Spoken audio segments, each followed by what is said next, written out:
In this video, I'm going to be debunking 39 neuromyths from this paper in Frontiers in Psychology. And this is a paper from January 2021. So there's 39 neuromyths. 4 of these 39 there's some controversy about, and myths 19 through 39 are only mentioned. This is basically a meta-analysis of a lot of different other studies that looked at the prevalence of these myths. And what they found is teachers in K through 12, professors, even expert teachers or very highly rated teachers, they all believe in these myths to basically the same degree. So these are very prevalent. They've even shown that some people believe them and keep on acting on them even after they're shown scientifically that they're not valid. So anyways, let's get into these neuromyths. And they're each languaged in terms of the myth, so the false statement. So neuromyth number 1. Individuals learn better when they receive information in their preferred learning style: auditory, visual, kinesthetic. So you often hear this in terms of VAK, visual, auditory, kinesthetic. People have different learning styles, and you need to figure out what your learning style is and then consume information in that format. And that's been repeatedly disproven over decades. People still believe it, but it's considered the number one. And there's additional references in this paper you can read about just how incredibly prevalent all of these myths are, and how they've even been taught in in-service teacher training schools. So teachers, when they're going to school to learn how to be a teacher, they're learning this stuff as official dogma. Number 2, differences in hemispheric dominance, meaning left brain, right brain, can help explain individual differences among learners. So that's been disproven.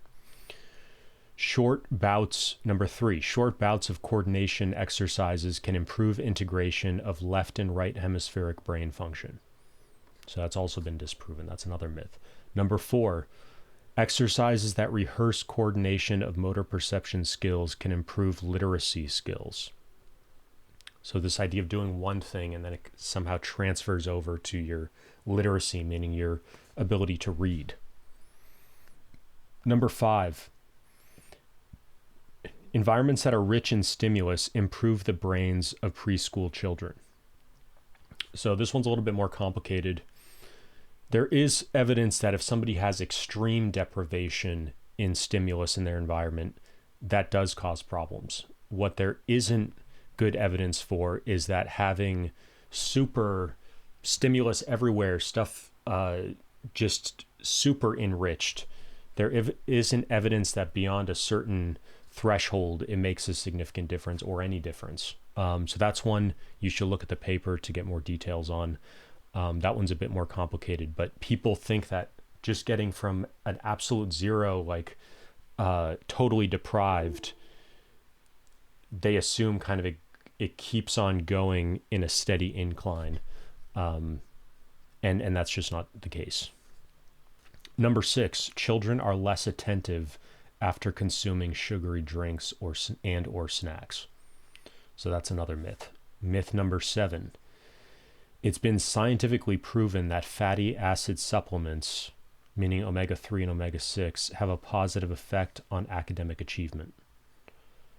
So basically just another myth that these supplements have any significant positive effect on academic achievement. And this fits into a larger pattern of thinking that if you there's nutritional requirements, and if you're not getting up to the traditional, the kind of nutritional requirement that you should be getting, there is going to be a downside to that. But oftentimes that's turned into a belief of, oh, well, if I just keep on doing even more of that, then I'll get even better. And that's really not how the body works. That's not how the biochemistry works. And sometimes these things are explicitly stated, but often it's more of an implication in marketing for various supplements to kind of try to imply that these things are effective when they're actually not. So that's myth number 7. Neuromyth number 8. There are critical periods in childhood after which certain things can no longer be learned. That one's pretty obvious. Neuromyth number 9. We only use 10% of our brain. So they actually go into detail in this paper itself on how that came to be, and it has to do with 1 out of 10 neurons do this or that thing. So you can read into that, but it's the broader idea of only 10% of the brain being activated or active at any one period of time, that's been disproven by brain imaging.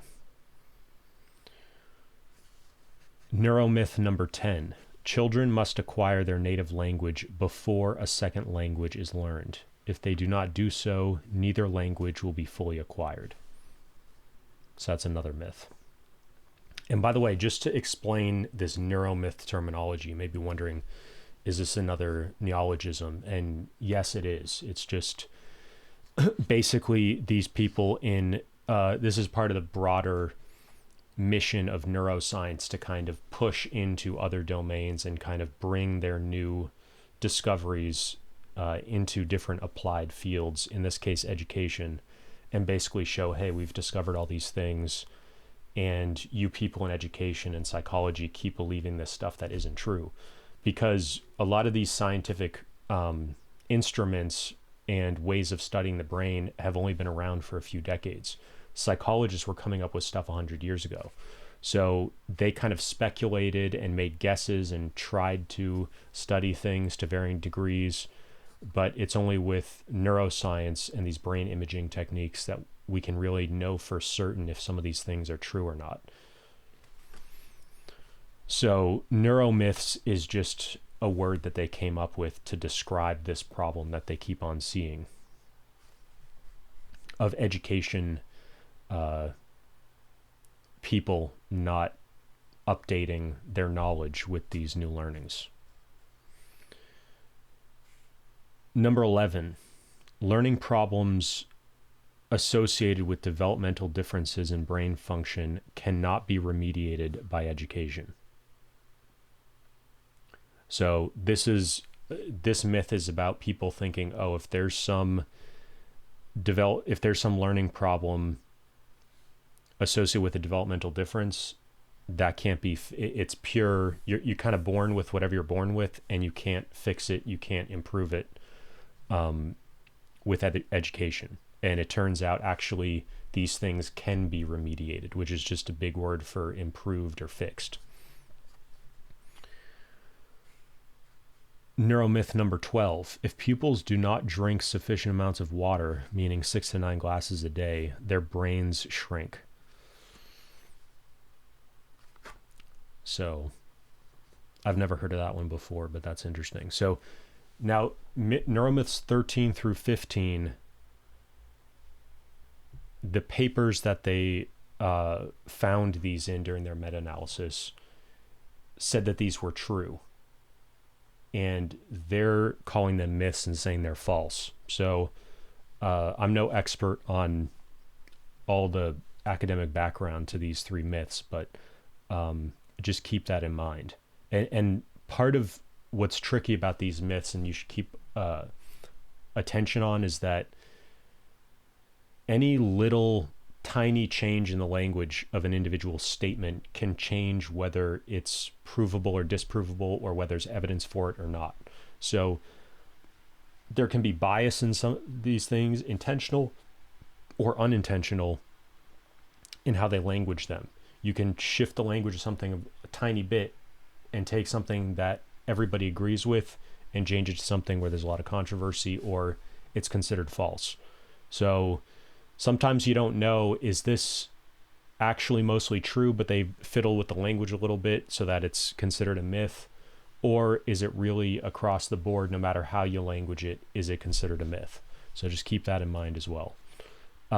So number 13, regular drinking of caffeinated drinks reduces alertness. So that's one of these iffy ones. Myth And to me, that just sounds like withdrawal symptoms of if you're, or just kind of the effect that caffeine has on you of using up energy. But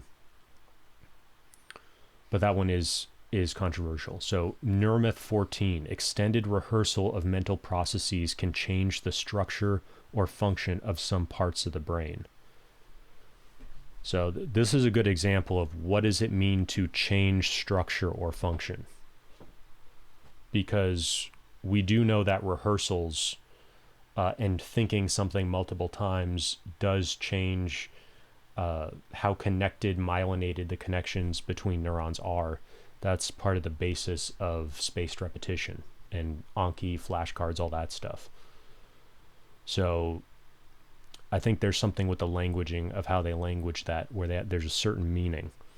Neuromyth 15, individual learners show preferences for the mode in which they receive information. So that's considered a myth. And that's, they give the example of VAK, visual auditory kinesthetic. So this goes back to myth number 1, that individuals learn better when they receive information, their preferred learning style.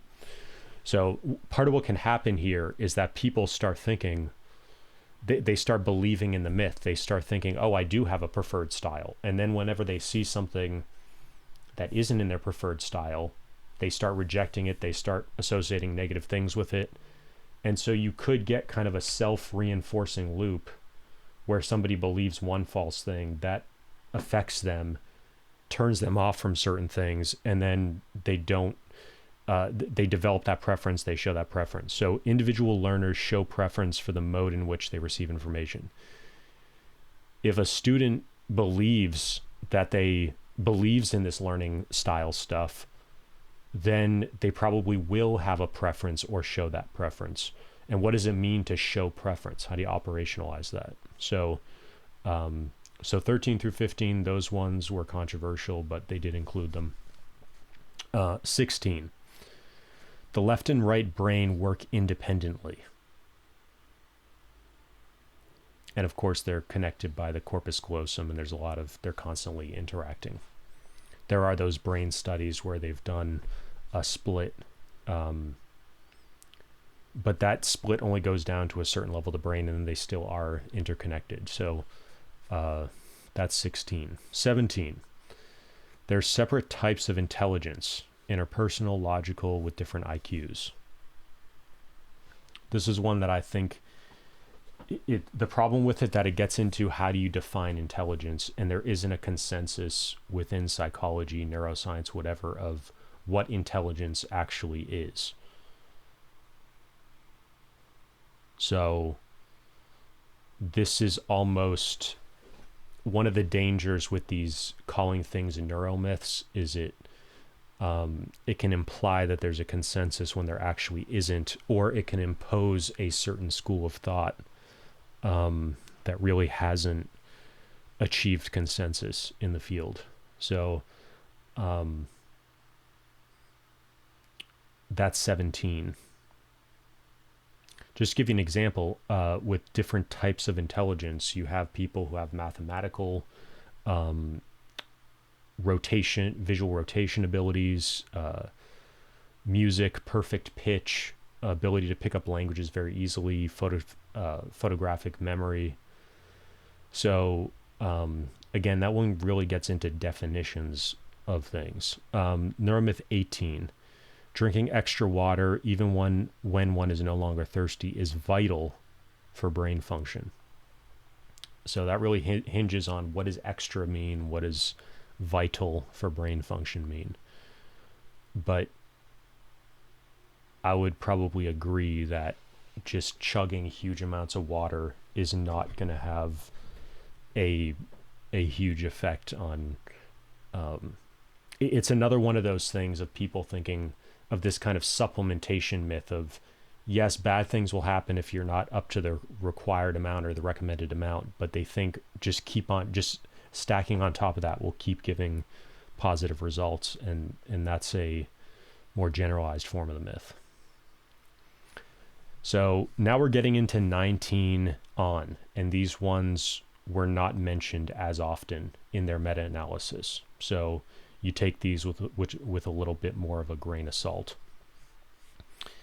So 19, learning styles should be based on multisensory pedagogies. So pedagogy is just your method of learning, your school of thought in terms of how should education be conducted. And that's, again, the VAK model. So that's just another variation of these myths related to the VAK model. Students, myth 20, students should be given vitamin supplements or other medications to learn better. So the problem with that is that's almost a moral injunction of should, it gets past the question of do these supplements or medications improve learning and goes to should they do that. And it kind of implies that supplements or medications can never help learning, and I don't agree with that. So and it also doesn't make the distinction between, is somebody supplementing to get from below where they should be up to a standard amount, or are they supplementing above and beyond a standard amount? So this is a really good example of a neuromyth that's packing together three different statements. And it's like if one of those three statements is false, then you're labeling the whole thing false and kind of implying that all three elements of that statement are false. So that's 20. Neuromyth 21. Teaching to learning styles is more important in language learning than in other types of learning. I don't have much to say about that, except that I think people, because language learning is more mysterious, and the fact that children just learn it naturally, but when adults try to learn it, it feels very hard and complicated. I think that mystique around language learning in particular drives people to have some more fantastical beliefs about how it happens, or it's just harder to establish what exactly works, what doesn't, and so that could be why that myth is showing up here. Neuromyth 22, children have learning styles that are dominated by particular senses. So that's again VAK family tree. Neuromyth 23, a common sign of dyslexia is seeing letters backwards.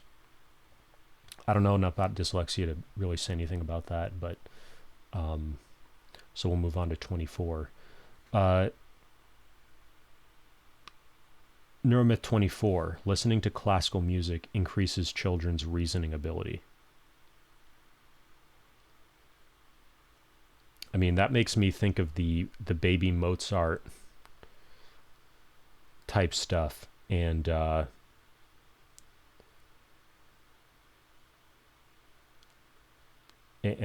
one's pretty obvious that wouldn't be true.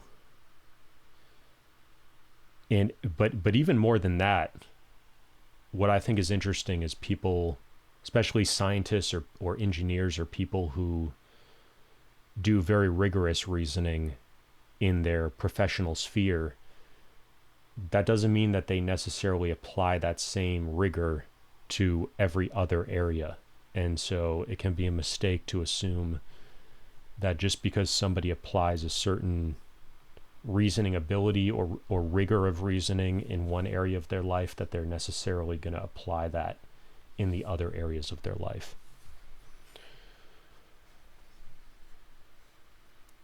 Neuromyth 25. Children must be exposed to an enriched learning environment by age 3, or else learning capacities will be lost. So this is another variation with a little bit more specificity regarding enriched learning environments. So what's the distinction between non-enriched and enriched? And why is age 3 so important? So this is one of those myths that's part of the problem, is they're just packing too much into one statement.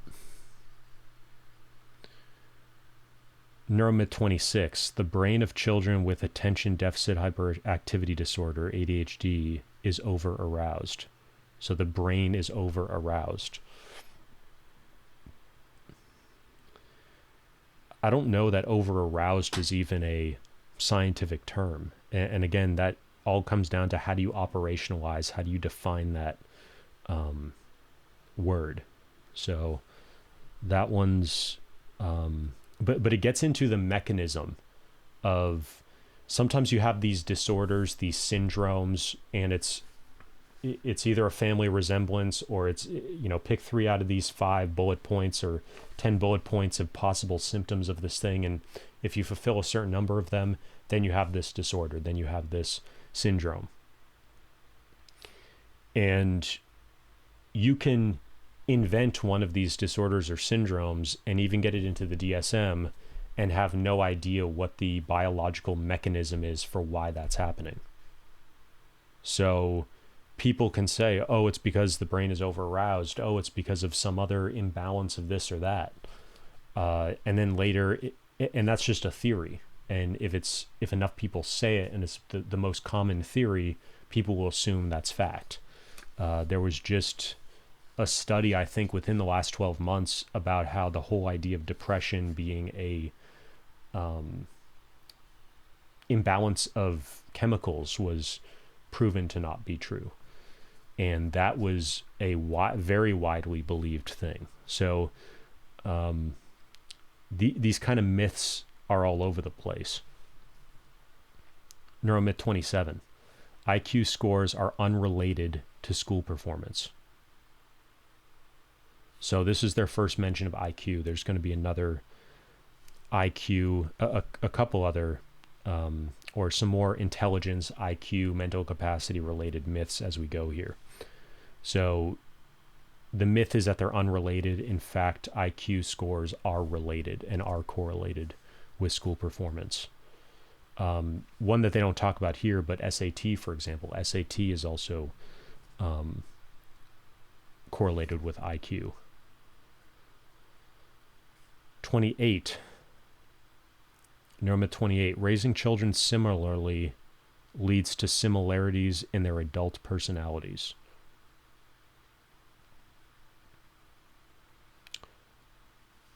So I guess they think that that's a myth. I don't know that I would agree with that.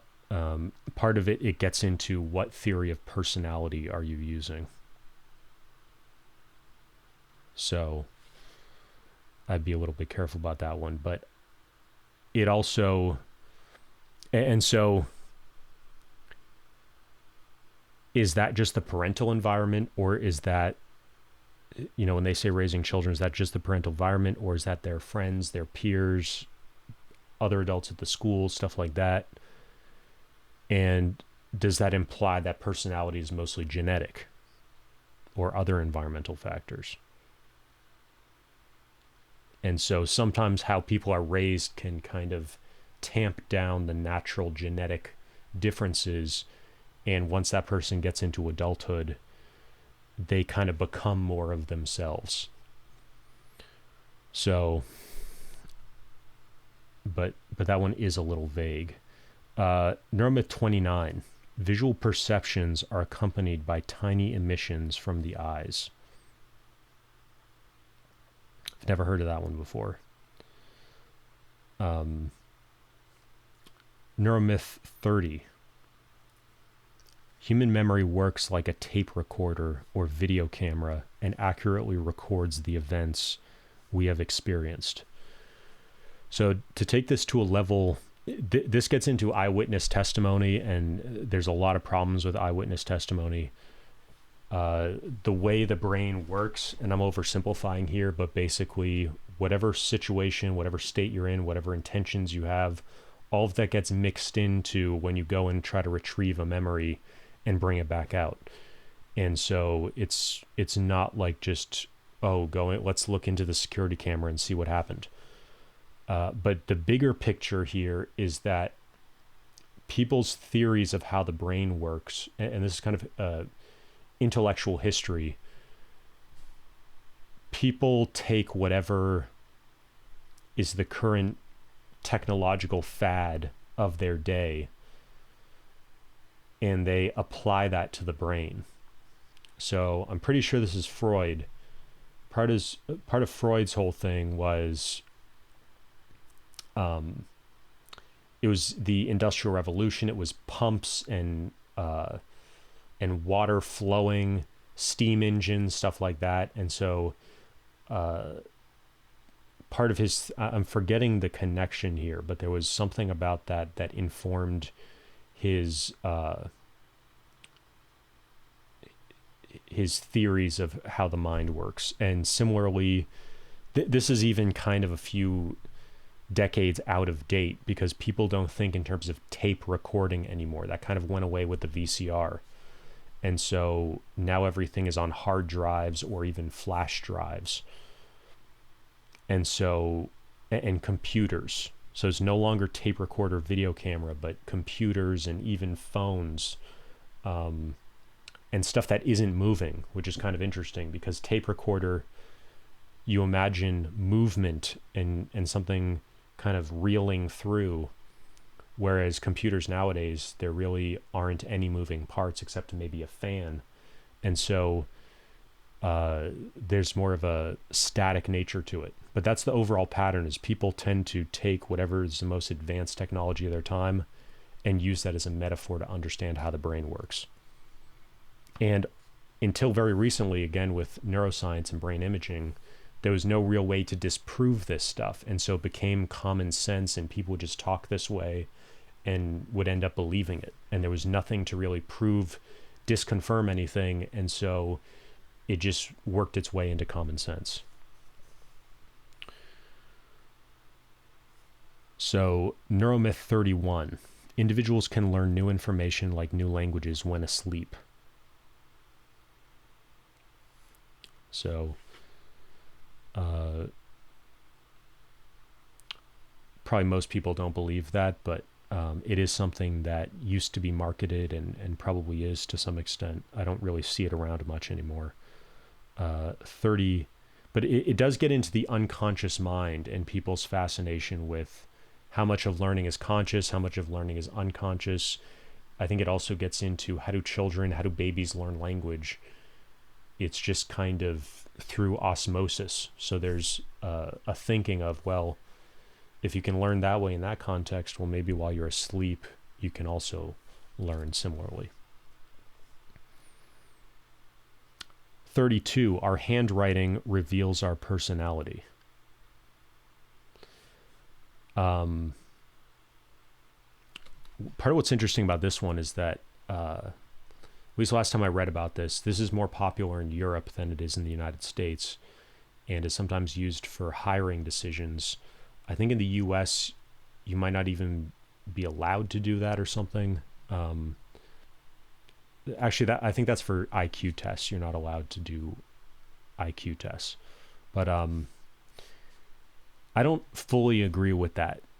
I think there probably are some correlations with handwriting and some personality variables. But to the extent that you can determine somebody's entire personality in a very rich way with just their handwriting, I think that's what they're getting at. And I would agree that that's false. But it'd be interesting to put some of this new machine learning on it and see if they're able to pick stuff up that hasn't been discovered before. 33. IQ scores almost never change over time.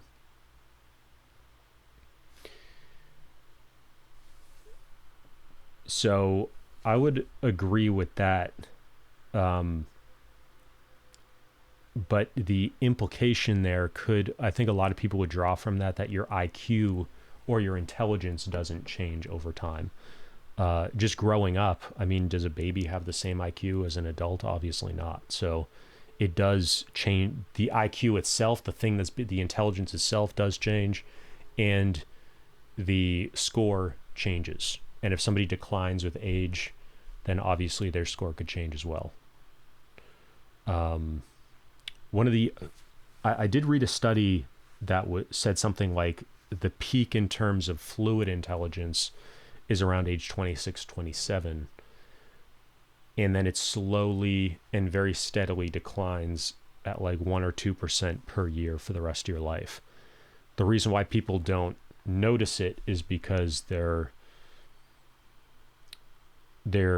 crystallized intelligence, their long-term memory, they keep on accumulating knowledge. And as you learn, it becomes easier to learn other things because you've already built more of a foundation, understand more of the just general vocabulary of life.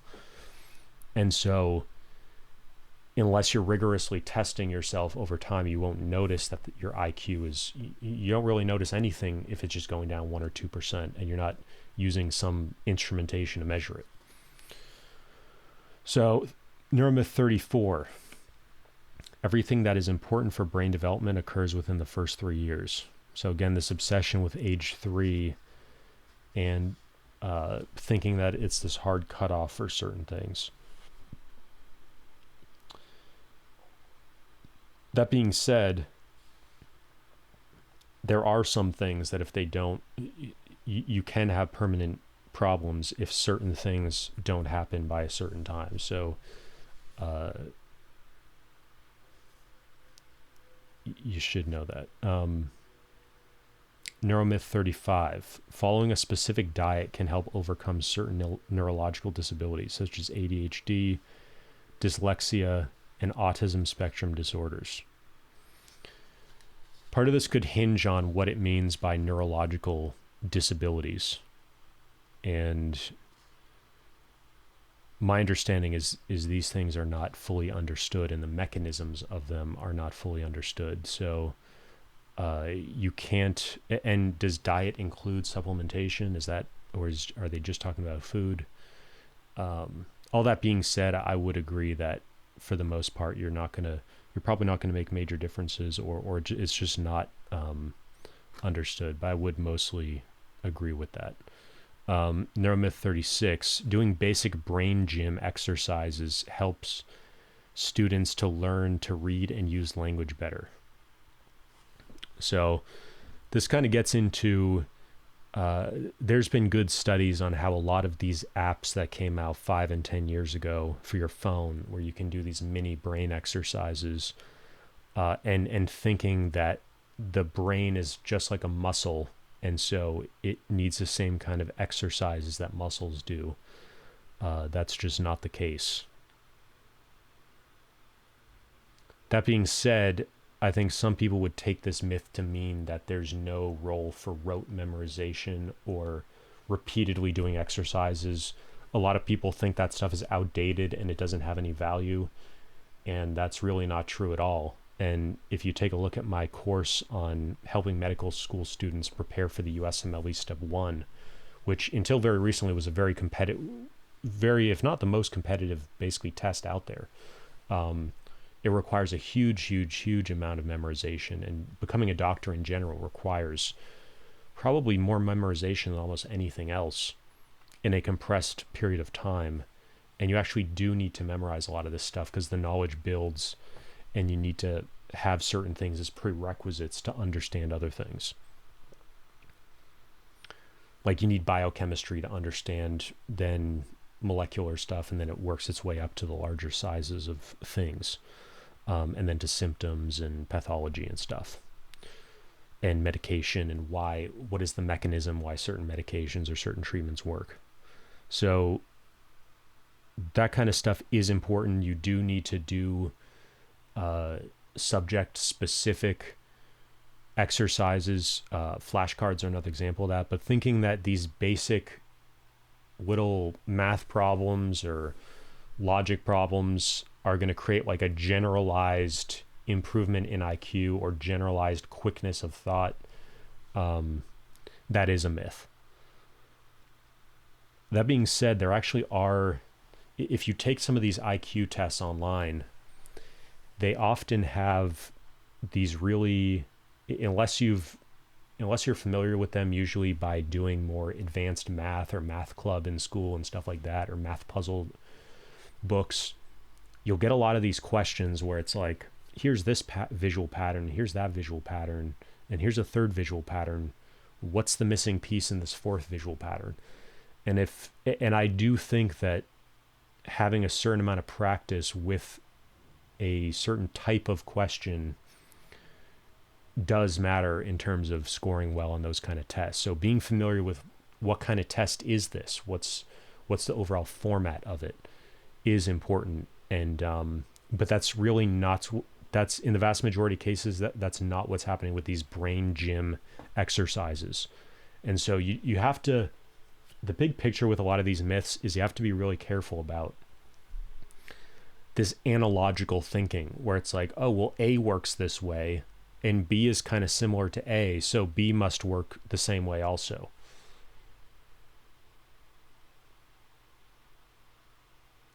So Neuromyth 37, students have a predominant intelligence profile. For example, logic / mathematical, music, or interpersonal, which must be considered in teaching. So this connects to the earlier one on individual learners show preferences for the mode in which they receive all the VAK stuff, as well as the multiple intelligences thing. It's in that same family of myths. Thinking that, oh, we need to, part of what was, this gets into kind of the business side of why some of these myths are created. They're created by marketers to convince people they need something that they don't actually need, or that it's going to improve something and it's not actually going to improve. But part of the thing is, if you convince people that they do have a preference for something, then they may tell you that they do have a preference for it and rate it higher. And only after a ton of scientific exploration and investigation do you realize that the entire thing is a sham on both sides, both from the teaching side and the student side. Another really common thing, and this comes up with trying to explain why some of these learning strategies work better or worse for test taking, and the USMLE Step 1 is often used for this because it's a standardized test and you have the smartest people, the hardest working people going all out on this test. So one of the key things you find in almost every situation, the more effort you put in, or the more, and that kind of correlates with the more difficult the learning strategy is, the more you get out of it. And so a lot of people avoid the most effective learning strategies, not because they don't believe that they work. They avoid these strategies because they actually take more mental effort and you get tired and maybe it's more boring, or there's some, either a single thing or multiple things about that strategy or that technique or that tactic where you just think to yourself, I don't want to do it this way. I want to just reread, or I just want to highlight it again or read my highlights, because that's less effort, that's less work.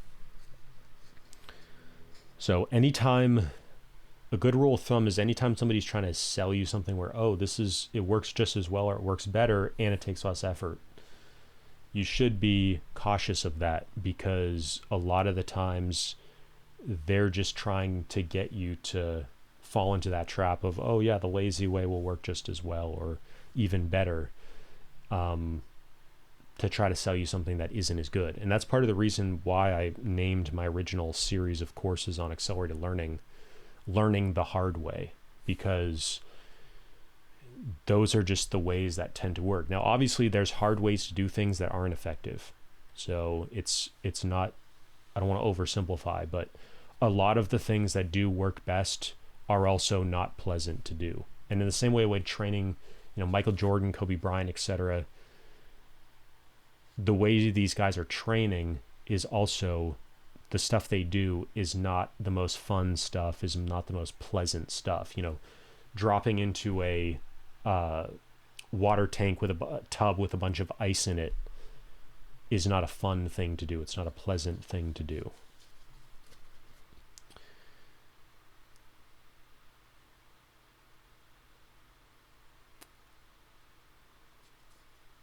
#38.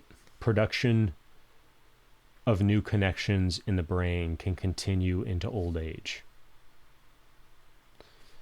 That one I just don't know enough about. That intuitively that doesn't sound right, because people as they get older can still learn new things and memorize new things. And the only way that that can happen is if they are producing new connections. So maybe I'm missing something in terms of the specific language they're using here, but that seems off to me. And then this last one, 39, this is another one that's a little bit controversial. It was claimed as correct in the original paper it showed up in, and it is: mental capacity is hereditary and cannot be changed by the environment or experience. So this is kind of a three-pronged thing. Is mental capacity hereditary, and even what is mental capacity? I'm not familiar with that being used as a scientific term, mental capacity. Sounds kind of antiquated. But is IQ hereditary? That's what I'm coming away with from this, is the basic plain meaning of this. But then they include this: and mental capacity is hereditary and cannot be changed. So does that mean IQ being hereditary is false and cannot be changed by environment and experience? That's also false. If somebody's drinking a bunch of water with lead in it, is that going to change? That's an environmental thing. Is that going to change their mental capacity or IQ? Yeah, probably. So this one is probably the best example of all of these, of just a total mess of an overcomplicated statement. I think the evidence is pretty clear that mental capacity does have a hereditary component of it, but and I also think it's pretty clear that environmental things, if you're exposed to a bunch of hazardous waste or chemicals, or you get hit in the head playing sports or whatever, of course that could have an effect on your mental capacity. So now your experience, that's very vague. I think it kind of goes back to these brain training things, and another one of these myths of, can people with disabilities do anything to remediate? Neuromyth 11, learning problems associated with developmental differences in brain function cannot be remediated by education. So there definitely are things you can do to remediate, but a fair amount of that depends on the situation. There's some things that can be remediated. There's some things that can't. And really can't at all. There's basically nothing you can do, or very, very little. So this last 139 has a lot of problems with it, and it's kind of an oversimplification. But there you go. Those are the 39 neuromyths. And I think the biggest one here is this VAK stuff, believing that this learning style stuff is a big deal. That being said, I think that visual specifically has been shown to be easier to memorize. There's something called sketchy notes that medical school students use to learn pharmacology and some other biochem or organic chemistry, that kind of stuff, where there's a lot of new vocabulary and big words and stuff you've never heard before, and just a lot of complexity. And so what they've done is taken the concepts and turned them into images and pictures, and you memorize a whole scene, a cartoon scene of pictures drawn in a cartoon-like style, and you memorize all that, and that links up to actual pharmacology, different drugs and what they treat, what the side effects are and stuff like that. It all links together. There's a story that goes along with each vignette.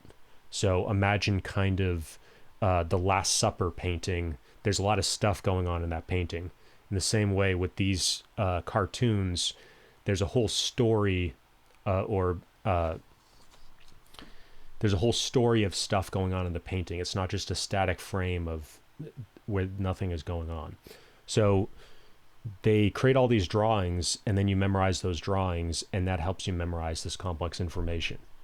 There is kind of a parallel with audio stuff where you can have rhyming, you can have poems and music lyrics where it is easier to memorize it. So,